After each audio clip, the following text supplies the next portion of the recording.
Design of thin sphere मध्ये आपण काय करतोय, एक बॉल सारखा शेप घ्यायचा, फक्त आतने काय ठेवायचा, हॉलो ठेवायचा, आणि ज्याच्यामध्ये आपण काय करतो, पूर्ण स्पिअर तो फिल करतो.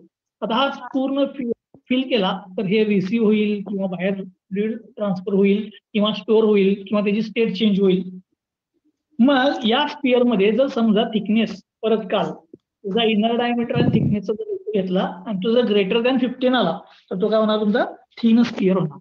मग ह्या थिन स्पिअरचं जर मला डिझाईन करायचं असेल, थिन स्पिअरचं डिझाईन, तर या थिन स्पिअर मध्ये कुठले कुठले स्ट्रेसेस ऍक्ट होतील, मी जरा बघा, लक्ष द्या. हा स्पिअर आहे, मी काय करतो, पहिल्यांदा हा स्पिअर तुम्हाला दिसावा व्यवस्थित म्हणजे काय करतो, मधनं कट करतो, असं बरोबर मधनं कट करतो. स्पिअर मधनं कट केला तर तुम्हाला असं सर्कल दिसेल बघा, बरोबर आहे काय, तुम्हाला असा हॉलो सर्कल दिसेल. ठीक आहे, हा असा असणार. ठीक आहे, इथं मध्ये तुमचा काय हा पोर्शन आहे बघा, मग इथं तुम्हाला स्टोअर करता येते. मग मी हा त्याचा कट सेक्शन तुम्हाला दाखवतो. स्पिअर कुठनं पण कट केला तर तुम्हाला तो सर्क्युलर शेप मध्ये दिसणार, कुठल्याही डायरेक्शन. तो स्पिअर मी कट केलाय. आता एक सगळ्यात महत्वाचा प्रश्न, या स्पिअरला लेंथ असेल का रे? हा स्पिअर आहे, याला लेंथ असेल, लेंथ काल सिलेंडरला लेंथ होती, याला लेंथ असेल का या स्पिअरला? स्पिअर म्हणजे थोडक्यात बॉल आहे तुमचा, बॉल, त्याला लेंथ असणार काय? नाही. कुठे पण मोजलं काय येणार, फक्त डायमीटरच येणार. कुठं पण मोजलं तरी फक्त डायमीटरच येणार. ठीक आहे, त्यामुळे मी हा कट केला आणि त्याचा हा इनर डायमीटर मी कन्सिडर केला डी आहे. इनर डायमीटर कन्सिडर केला डी आहे. त्यानंतर मी याची थिकनेस कन्सिडर केली टी. तर आपण काल एखाद्या सिलेंडरमध्ये किंवा स्पिअरमध्ये कुठले कुठले स्ट्रेसेस होतात ते बघितलेलं.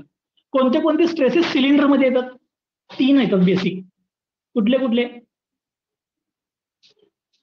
टँजेन्शियल. बघा, पहिला असते तो हुक म्हणजे टँजेन्शियल स्ट्रेस, त्याला सर्कम्फरन्शियल स्ट्रेस पण म्हणतो आपण. दुसरा अलॉंग द लेंथ म्हणजे लॉन्जिट्युडिनल स्ट्रेस, आणि तिसरा म्हणजे रेडियल स्ट्रेस.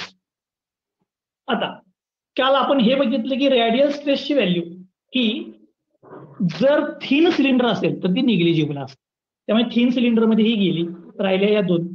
तसंच ह्या स्पिअरिकल वेसलमध्ये जर तुम्ही रेडियल स्ट्रेस कॅल्क्युलेट करायला गेला, रेडियल स्ट्रेस, तर ती रेडियल स्ट्रेसची व्हॅल्यू हा थिन असल्यामुळे, थिन स्पिअर असल्यामुळे त्याची व्हॅल्यू पण असणार, निग्लिजिबलच असणार. त्यामुळे मी इथं रेडियल स्ट्रेस कन्सिडर करणार नाही. मग राहिले कुठले 2? एक म्हणजे टँजेन्शियल आणि दुसरा म्हणजे काय, ऍक्सियल म्हणजेच लॉन्जिट्युडिनल. बरोबर, लॉन्जिट्युडिनल राहिला आणि एक टँजेन्शियल राहिला.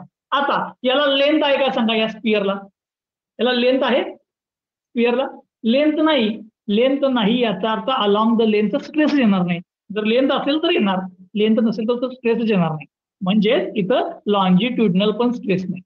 मग हा स्पिअर मध्ये, या स्पिअर मध्ये राहिला स्ट्रेस कुठला, पण मी लिहितो थिन स्पिअर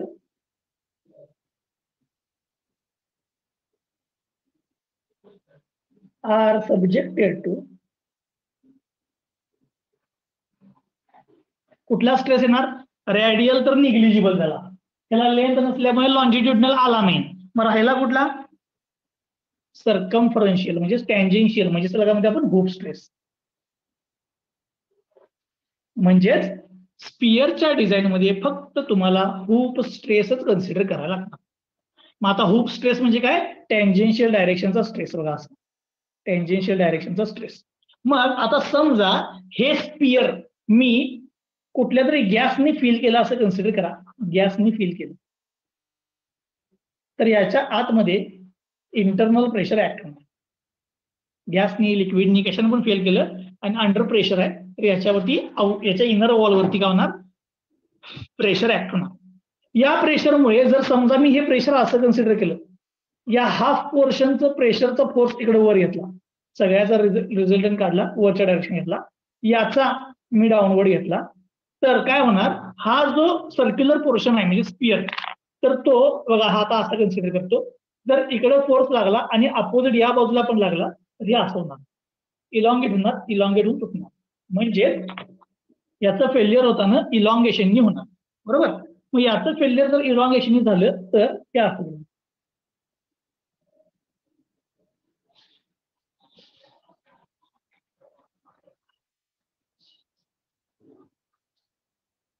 म्हणजे इथं इलॉंगेशन झालं आणि इथं तुटलं.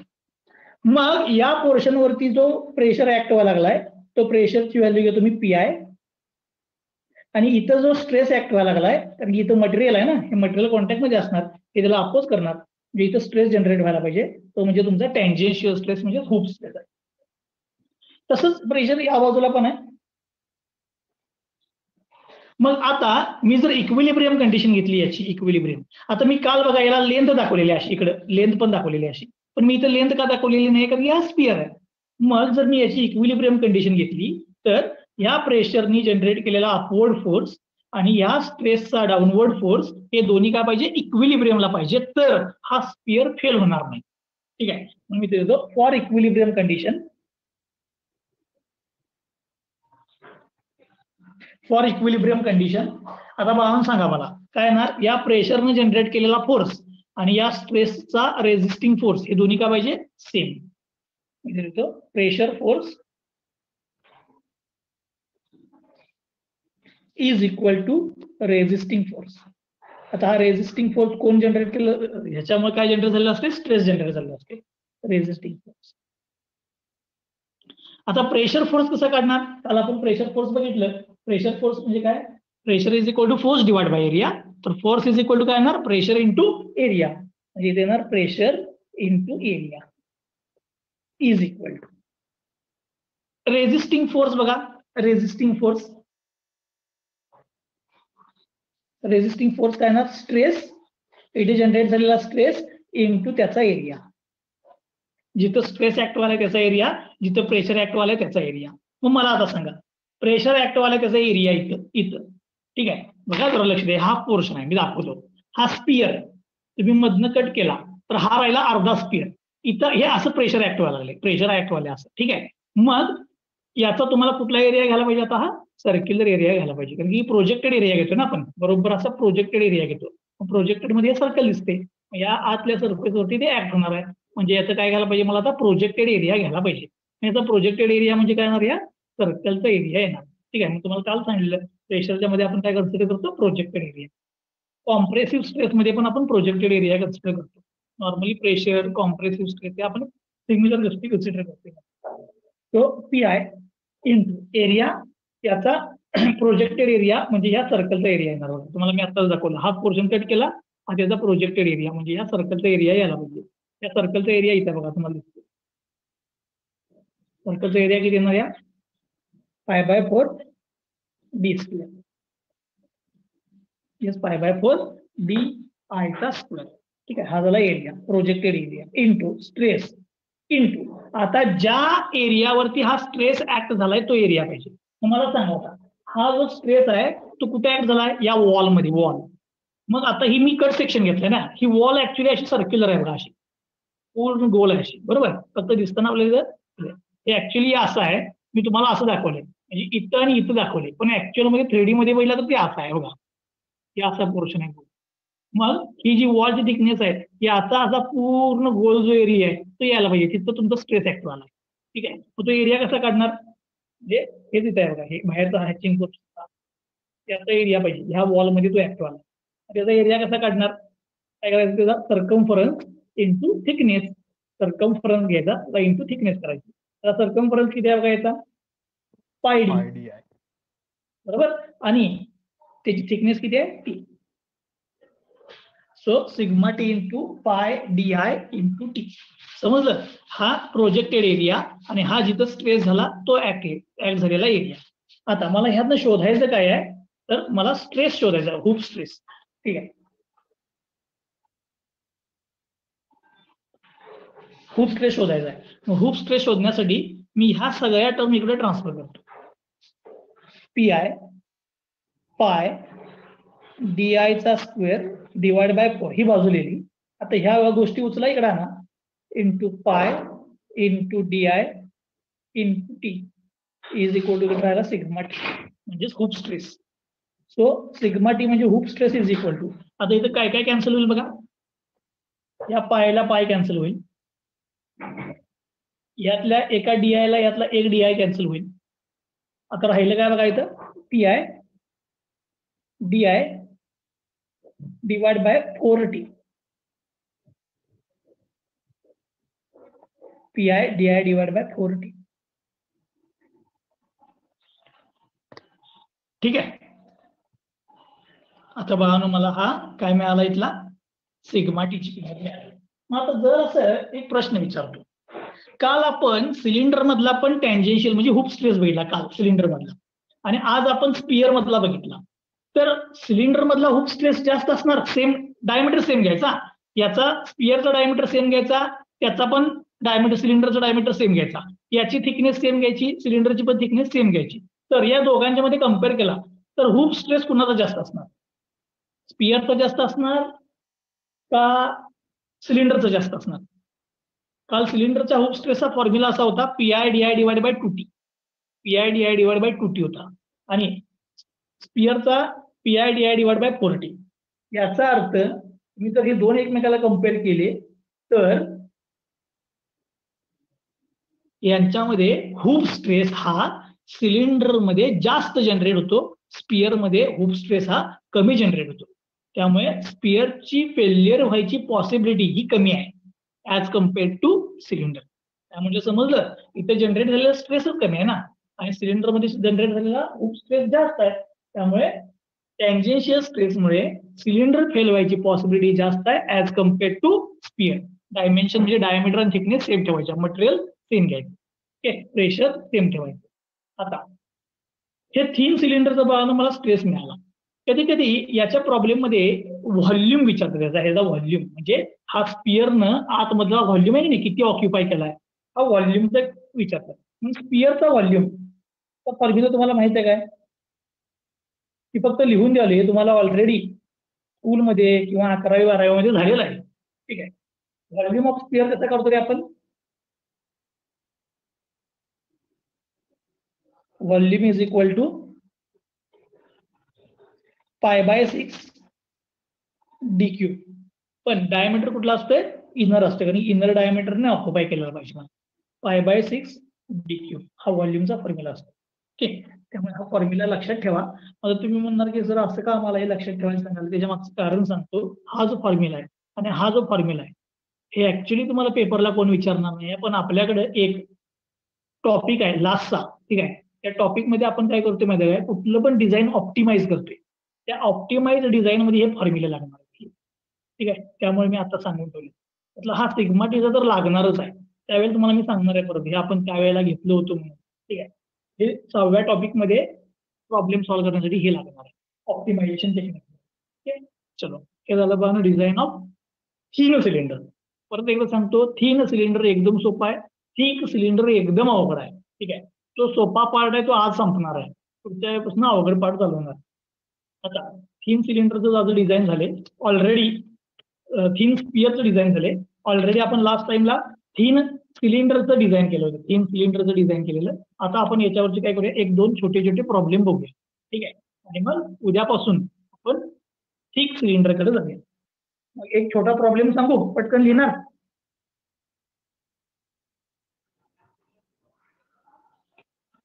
एक छोटा प्रॉब्लेम सांगतो, पटकन लिहा. Seamless cylinder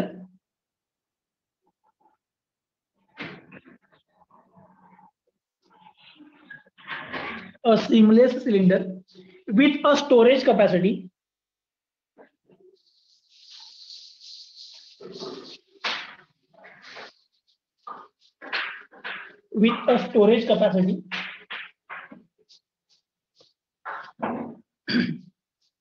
of 0.025 meter cube is subjected to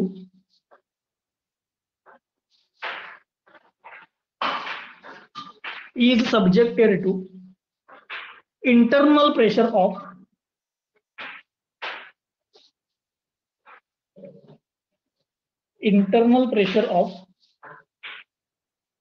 20 megapascal.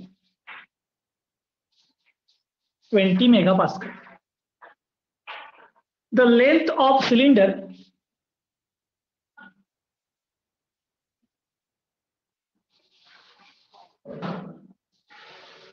the length of cylinder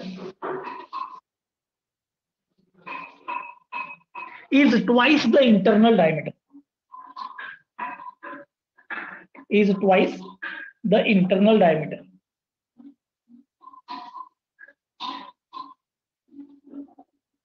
Is twice the internal diameter. The cylinder is made of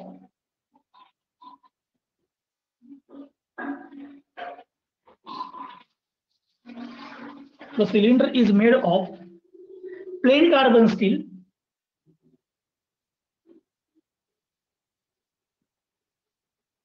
plain carbon steel 20C8.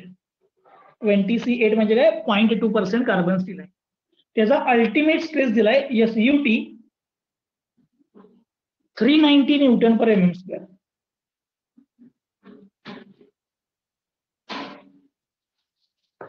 And the factor of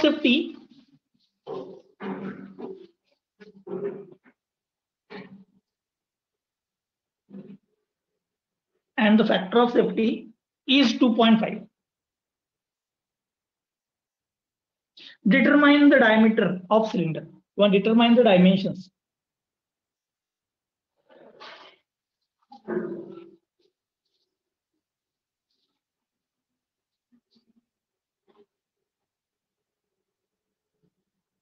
Determine the dimensions of the cylinder. ठीक आहे, आता question आहे तसा relatively problem हा सोडवायला सोपा आहे.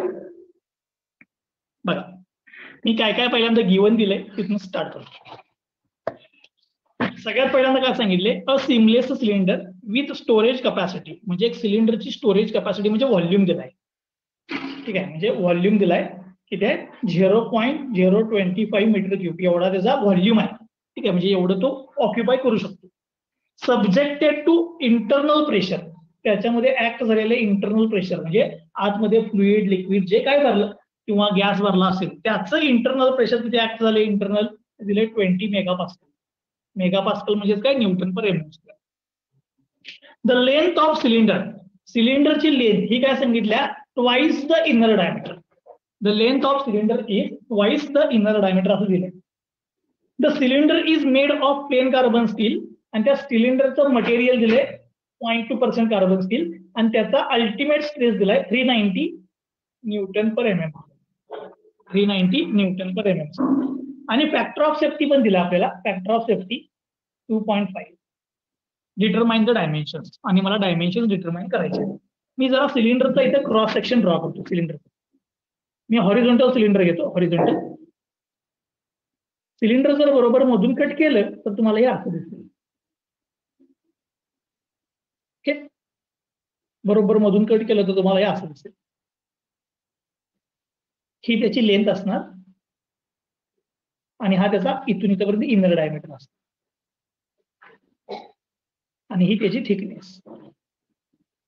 जर साइड व्ह्यूनी बघितलं इकडून तर तुम्हाला ते सर्क्युलर दिसेल असं.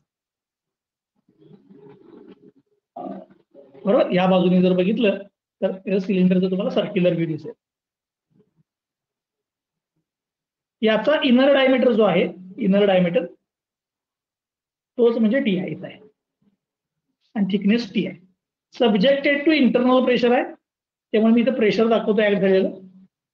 सगळ्या डायरेक्शनला ऍक्ट होणार प्रेशर पी आहे. तसंच इथं पण दाखवू शकताय तुम्ही.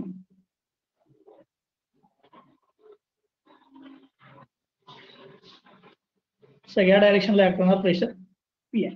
ओके, आता याच्यामध्ये मला त्यानं काय केलंय बघा, प्रॉब्लेम मध्ये त्याचा व्हॉल्यूम दिलाय. व्हॉल्यूम म्हणजेच हा प्रॉब्लेम सॉल्व्ह करण्यासाठी काहीतरी व्हॉल्यूमचं रिलेशन असायला पाहिजे. काहीतरी व्हॉल्यूमचं रिलेशन असायला पाहिजे एक.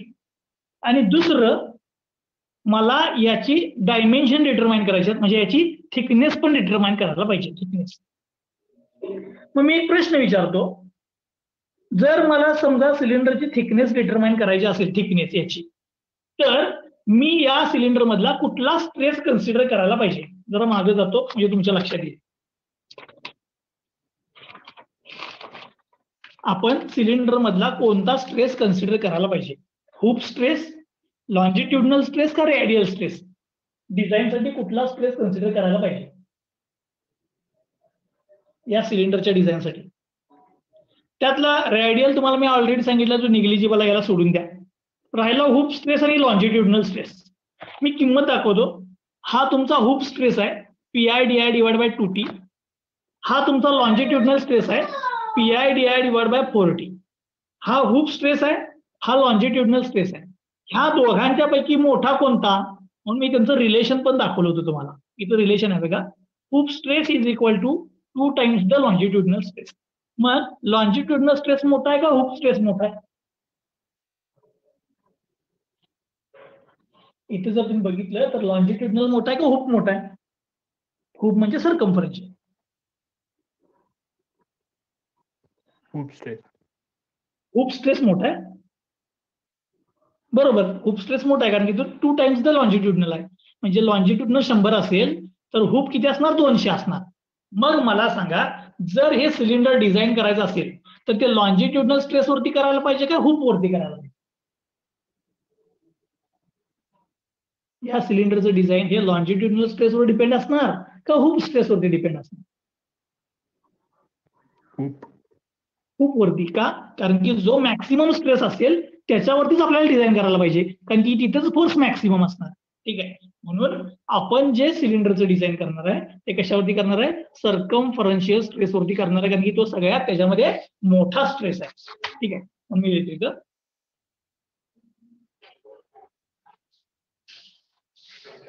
cylinder is subjected to, मुद्दाम पुढे लिहितो thin cylinder. Thin cylinder is subjected to longitudinal and hoop stress, but hoop stress is double the longitudinal. बरोबर, हुप स्ट्रेस हा लॉन्जिट्युडनलचे काय? Double. Therefore design criteria is, काय असणार डिझाईन क्रायटेरिया? Hoop stress. म्हणजे डिझाईनसाठी मला कुठला स्ट्रेस वापरायला पाहिजे? हुप स्ट्रेसच वापरायला पाहिजे. मी मुद्दा म्हणून लिहून ठेवलं तिथे. ठीक आहे, म्हणजे इथनं पुढे कायम लक्षात ठेवायचं की एखाद्या सिलेंडरमध्ये 2, 3 स्ट्रेस येतील, तर थिक मध्ये गेल्यावर तिन्ही पण येणार. पण आपण कुठला कन्सिडर करतो त्या 3 मधला?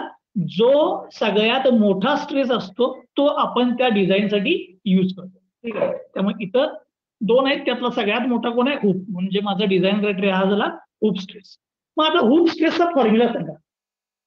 Hoop स्ट्रेसचा formula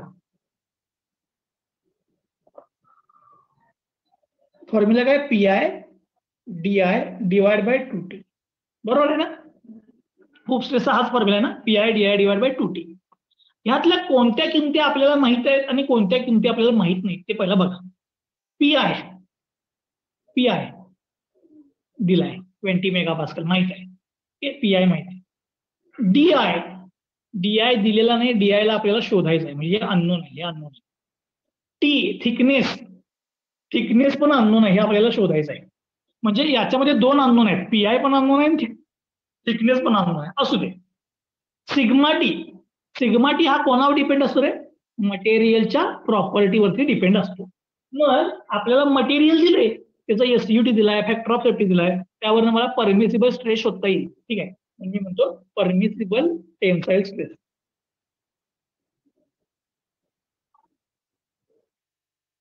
permissible stress sigma T कसं करतो रे आपण? SYT किंवा SUT divide by factor of safety. SYT किंवा SUT divide by factor of safety. आता आपल्याला प्रॉब्लेम मध्ये इथे SUT दिलाय, त्यामुळे इथं वायच्या ऐवजी होणार. SUT divide by factor of safety. सांगा SUT किती आहे? 390 divide by factor of safety 2.5. Solve केलं की तुम्हाला सिग्मा टी परमिसिबल मिळेल. ठीक आहे, म्हणजे सिग्मा टी मिळेल. म्हणजे त्या मटेरियलचा तुम्हाला परमिसिबल स्ट्रेस मिळेल. 390 डिवाइड बाय 2.5.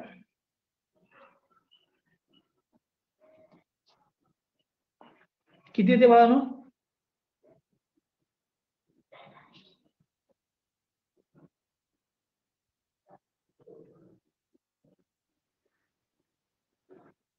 कोण कॅल्क्युलेट कराले का?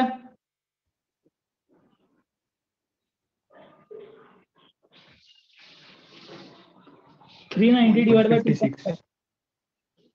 156. 156. 56 का 66? 56. 156 न्यूटन पर एमएम स्क्वेअर. हा परमिसिबल स्ट्रेस मिळाला. म्हणजे मला परमिसिबल स्ट्रेस माहित आहे आणि इंटरनल प्रेशर माहित आहे. डीआय पण माहित नाही, थिकनेस पण माहित नाही. राहू दे, ह्या किमती टाकूया, डीआय आणि थिकनेस मध्ये रिलेशन मिळवूया. ठीक आहे, म्हणून ह्या किमतीचं पुट करा.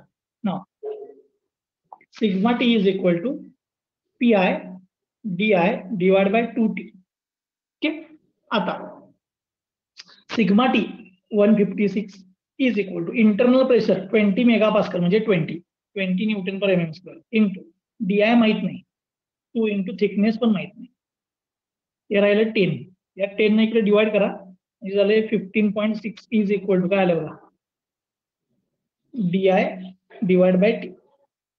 So DI is equal to 15.6 times of T.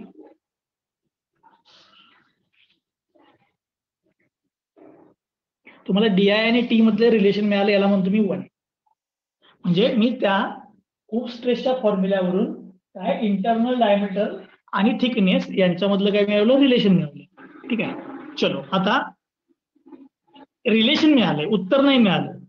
आता गिवन मध्ये अजून एक एक्स्ट्राची काय गोष्ट आहे बघा, गिवन मध्ये इथं आहे बघा, त्याचा मला व्हॉल्यूम दिलाय, व्हॉल्यूम. बरोबर आहे काय? चलो मग आता व्हॉल्यूम वरनं सॉल्व्ह करूया. व्हॉल्यूम, सिलेंडरचं व्हॉल्यूम पाहिजे मला. सांगा आता सिलेंडरचं व्हॉल्यूम काय येणार, व्हॉल्यूम ऑफ सिलेंडर.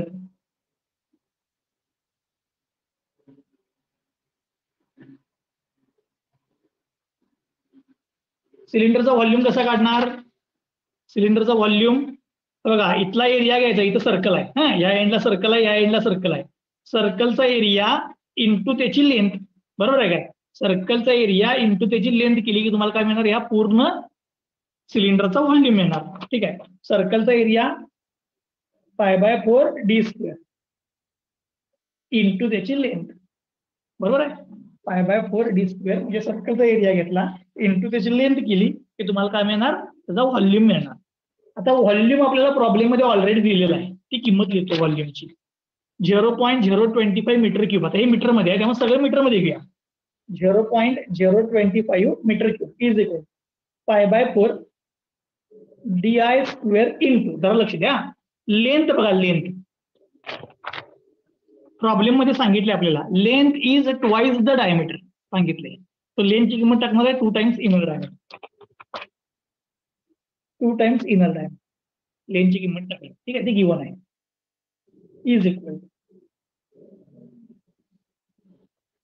किती झालं बघा, हे कॅन्सल झालं, इथं झालं π/2,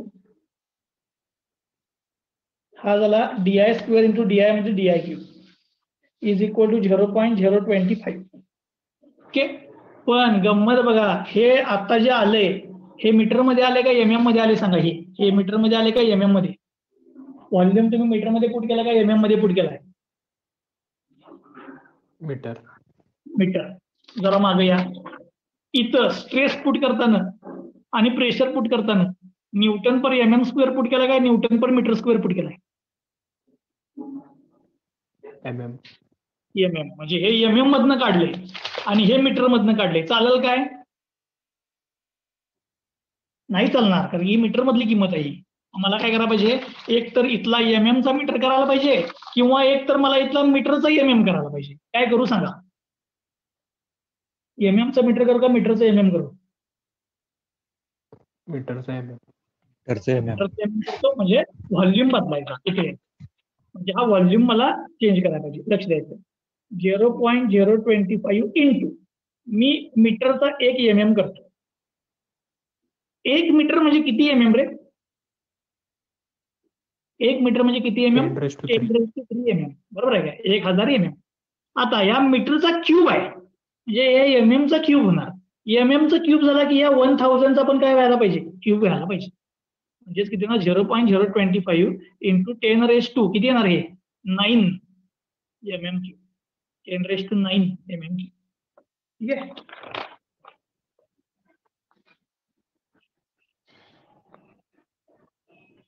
म्हणजे आता हे एमएम मध्ये लिहिल्या किमती, म्हणजे आता हे सगळं एमएम मध्ये आलं. ठीक आहे, समजलं सगळ्यांना? ते काय केलं मी मीटरचा EMF मध्ये कन्वर्ट करून घे. आता काय लास्ट स्टेप राहिल्या, सॉल्व्ह करूया.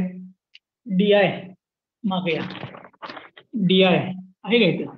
एक तर इथनं अननोन एकच आहे, डायरेक्ट DI मिळवा इथनं. ते π/2 इकडे घ्या, क्यूब रूट घ्या, तुम्हाला DI नाही.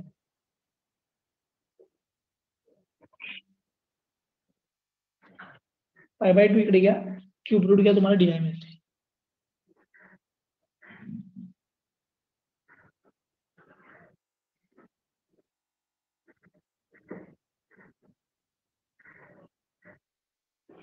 DI किती ते सांगा?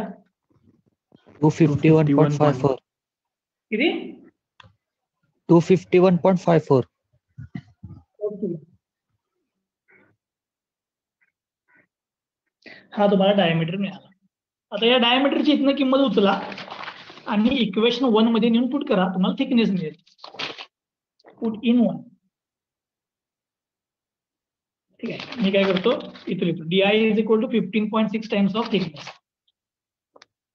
DI is equal to 15.6 times of thickness. DI ची किंमत 251.54 is equal to 15.6 times of thickness. 15.6 ने डिवाइड करा, तुम्हाला थिकनेस मिळेल.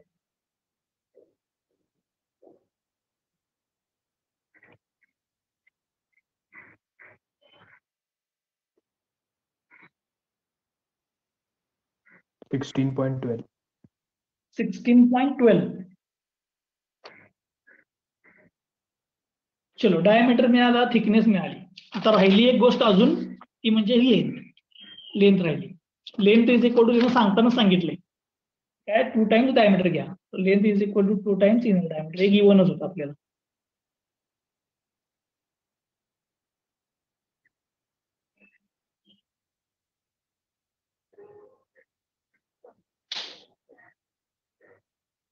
बघा किती येते. बरोबर. डायमीटर 251 म्हणजे त्याचं 502. ते 54चं डबल झालं 108 आणि 503.0. आणि ही मला काय मिळाली, लेंथ मिळाली.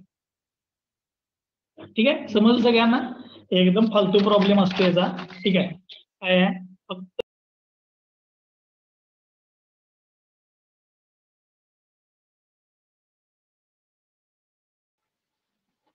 काय दिलं मला प्रॉब्लेम मध्ये, हा सिलेंडरचा व्हॉल्यूम दिलेला, इंटरनल प्रेशर दिलं आणि मटेरियलच्या प्रॉपर्टीज दिल्या. ठीक आहे, आणि फॅक्टर ऑफ सेफ्टी. मग मी सिलेंडर मधला मॅक्सिमम स्ट्रेस कुठला असतो, तो हुप स्ट्रेस असतो. तो हुप स्ट्रेस कन्सिडर केला. हुप स्ट्रेसचा फॉर्म्युला लिहिला. सिग्मा टीची परमिसिबलची व्हॅल्यू काढली, पुट केली.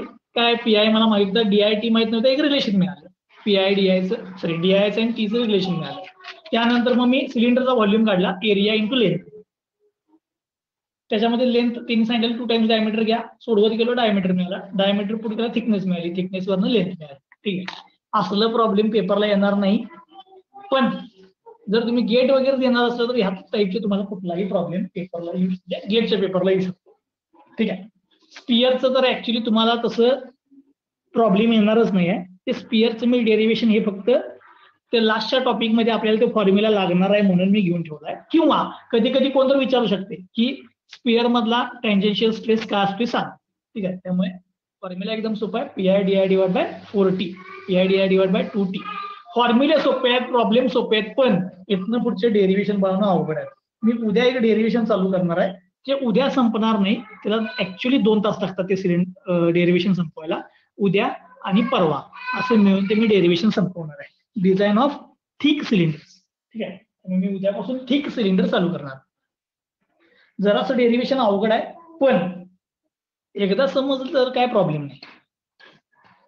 ठीक आहे, चलो मी थांबणार. ऍक्च्युली मी तुम्हाला म्हटलं होतं की मी आज FEA ची ट्युशन घेणार आहे म्हणून, पण बाबांनो FEA ची ट्युशन काय आज घेणार नाही आहे मी. ठीक आहे, मी आता थोड्या वेळातच तुम्हाला ही पूर्ण वही पाठवू. पूर्ण म्हणजे कुठले सिलेंडर आणि प्रेशर वेसल चे सगळे प्रॉब्लेम्स मी पाठवून देतो, वहीचा फोटो, याच्यामध्ये सगळी थिअरी पण आहे. ओके, आणि त्याच्याबरोबर हे आपण पाठवून देतो ऍडिशनल, म्हणजे त्याच्यामध्ये कुठं पोरांनी लिहिताना इकडे तिकडे मिस्टेक झाली असेल तर तुम्हाला ती इथनं कळू शकते. चल कोणाला काय डाऊट असला तर विचारा.